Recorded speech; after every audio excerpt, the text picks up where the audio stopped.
नमस्कार। आज हम सब मिलके एक जासूसी करने वाले हैं। एक ऐसी जासूसी जो हमें समय में पीछे ले जाएगी। हम ये पता लगाएंगे कि जो हजारों साल पहले हो चुका है उसके बारे में आखिर हमें पता कैसे चलता है। पता है ये सब शुरू कहाँ से हुआ? एक बहुत ही सीधे लेकिन उतने ही गहरे सवाल से। रशीदा नाम की एक लड़की अखबार पढ़ रही थी और उसने एक हेडलाइन देखी, 100 साल पहले। बस उसके मन में सवाल आया, भाई ये किसी को कैसे पता चल सकता है कि 100 साल पहले क्या हुआ था? तो चलिए आज इसी मजेदार सवाल का जवाब ढूंढते हैं।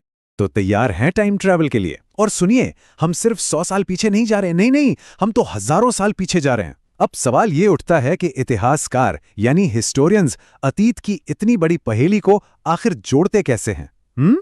चलिए पहले सुराग से ही शुरू करते हैं। हमारा पहला क्लू, पहला सुराग पता है कहाँ है? वो जमीन में ही छिपा है। देखिए, ये समझने के लिए कि पुराने जमाने में लोग कैसे रहते थे, सबसे पहले ये जानना जरूरी है कि वो रहते कहाँ थे। जमीन जमीन ही हमें पहली कहानी सुनाती है। आप जरा इस नक्शे को देखिए। ये हमें शुरुआती इंसानी बस्तियों की एक झलक देता है। जैसे ये नर्मदा नदी का किनारा, यहाँ लाखों साल पहले स्किल्ड गैदरर्स यानी कुशल संग्राहक रहा करते थे। फिर अगर हम उत्तर पश्चिम में चलें तो ये सुलेमान और किरथार की पहाड़ियां दिख रही हैं। यहाँ करीब 8000 साल पहले खेती की शुरुआत हुई। और फिर आई ये नदियां, सिंधु और गंगा, जिनके किनारों पर पहले शहर बसे।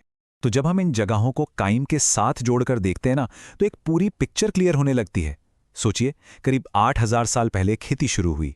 फिर लगभग 4700 साल पहले सिंधु नदी के पास शहर बसने लगे, फलने फूलने लगे। और उसके भी काफी बाद करीब 2500 साल पहले गंगा घाटी में नए शहर बनने लगे। तो देखा, इससे हमें एक टाइमलाइन मिल जाती है। ठीक है, तो अब हमारे पास जगहें हैं और एक मोटा मोटा टाइम फ्रेम भी है। पर सवाल अब भी वही है कि हम उस जमाने के लोगों की असल जिंदगी के बारे में कैसे जानते हैं। इसके लिए हमें उन फिजिकल क्लूज, उन सबूतों को देखना होगा जो वो अपने पीछे छोड़ गए। तो हमारे जो इतिहासकार जासूस हैं ना, उनके पास 3 खास तरह के औजार होते हैं। पहला, हाथ से लिखी हुई नाजुक किताबें, जिन्हें हम पांडुलिपियां या मैन्युस्क्रिप्ट्स कहते हैं। दूसरा, पत्थर पर लिखे वो संदेश जो मिटते नहीं, यानी इंस्क्रिप्शंस या शिलालेख। और तीसरा, वो खजाना जो आर्कियोलॉजिस्ट को जमीन के नीचे से मिलता है। चलिए पहले औजार की बात करते हैं, पांडुलिपि, मैन्युस्क्रिप्ट। यह शब्द असल में लैटिन के शब्द मनु से निकला है, जिसका मतलब होता है हाथ, मतलब हाथ से लिखी हुई किताब। और ये लिखी किस पर जाती थी? या तो ताड़ के पत्तों पर, या फिर हिमालय में खास पेड़ होता है भोज, उसकी छाल पर। ये देखिए, ये एक बेहतरीन उदाहरण है कि ये दिखती कैसी थीं। पर पता है, ये मैन्युस्क्रिप्ट्स बहुत ही ज्यादा नाजुक होती थीं। सोचिए, हजारों सालों में कई तो कीड़ों ने खा ली, कई खराब हो गईं, लेकिन जो भी बच गईं वो अनमोल हैं। उनसे हमें उस दौर की धार्मिक मान्यताओं, राजाओं की जिंदगी, दवाइयों और साइंस के बारे में पता चलता है। अच्छा, अब आते हैं दूसरे सुराग पर, जो पहले वाले से कहीं ज्यादा टिकाऊ है। ये हैं शिलालेख यानी इंस्क्रिप्शंस। ये पत्थर या मेटल जैसी हार्ड सतहों पर उकेरे जाते थे और इन्हें बनाया ही इसलिए जाता था ताकि ये सालों साल, सदियों तक टिके रहें। जरा इस इंस्क्रिप्शन को देखिए, ये करीब 2250 साल पुराना है। कमाल है ना? उस जमाने के राजा महाराजा अक्सर अपनी जीतों का रिकॉर्ड रखने के लिए या फिर अपने आदेशों को सब तक पहुंचाने के लिए इनका इस्तेमाल करते थे, ताकि लोग उन्हें देखें, पढ़ें और उनकी बात मानें। ये एक तरह से इतिहास के परमानेंट रिकॉर्ड्स हैं। तो देखा आपने, हमारे पास 2 बिल्कुल अलग अलग तरह के सुराग हैं। एक तरफ हैं मैन्युस्क्रिप्ट्स, जानकारी का खजाना, लेकिन बहुत ही नाजुक।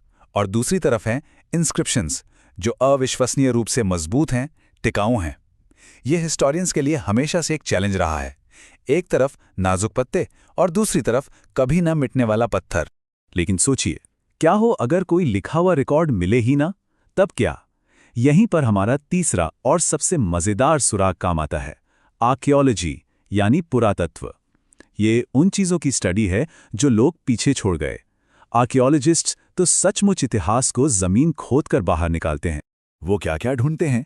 पुरानी इमारतों के बचे खुचे हिस्से, औजार, हथियार और रोजमर्रा के इस्तेमाल की चीजें। जैसे ये बर्तन देखिए, 4700 साल पुराना है। या फिर ये चांदी का सिक्का, ये भी 2500 साल पुराना है। यही चीजें तो हमें बताती हैं कि उस जमाने में लोग कैसे रहते थे, क्या खाते थे और उनके लिए क्या जरूरी था। तो अब हमारे पास ये सारे सुराग इकट्ठे हो गए हैं, मैन्युस्क्रिप्ट्स, इंस्क्रिप्शंस और आर्कियोलॉजी से मिली चीजें।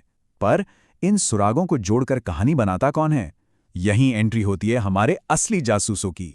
ये बात इस पूरी कहानी को एकदम सही तरीके से बयां करती है। इतिहासकार और पुरातत्वविद ये असल में जासूसों की तरह ही तो हैं।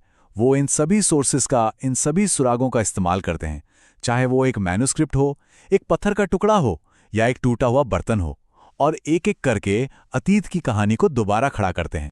लेकिन रुकिए, कहानी में एक बहुत दिलचस्प मोड़ है। वो ये कि अतीत सिर्फ एक कहानी नहीं है। पास्ट यानी अतीत हर किसी के लिए एक जैसा नहीं था। अलग अलग लोगों के लिए अतीत भी अलग अलग था। इसे ऐसे समझिए, हमें राजा रानियों के बारे में बहुत कुछ पता है। क्यों? क्योंकि उन्होंने अपनी लड़ाइयों के, अपनी जीतों के बड़े बड़े रिकॉर्ड्स बनवाए हैं। लेकिन उस आम किसान का क्या, या उस शिकारी का, या उस चरवाहे का? वो लोग अपनी रोजमर्रा की जिंदगी का रिकॉर्ड भला क्यों रखते? हाँ, आर्कियोलॉजिस्ट से हमें उनकी जिंदगी की एक झलक जरूर मिलती है। उनके इस्तेमाल किए हुए औजार मिल जाते हैं, उनके खाने पीने के अवशेष मिल जाते हैं। पर उनकी उम्मीदों का क्या? उनके डर क्या थे? उनकी अपनी कहानियां क्या थीं? बहुत कुछ हमेशा के लिए खो चुका है। इतिहास में अक्सर ये खामोशियां भी बहुत कुछ कह जाती हैं। तो चलिए आखिर में रशीदा के सवाल पर लौटते हैं कि हमें कैसे पता चलता है। जवाब है, सुरागों का पीछा करके, जासूसों की तरह काम करके।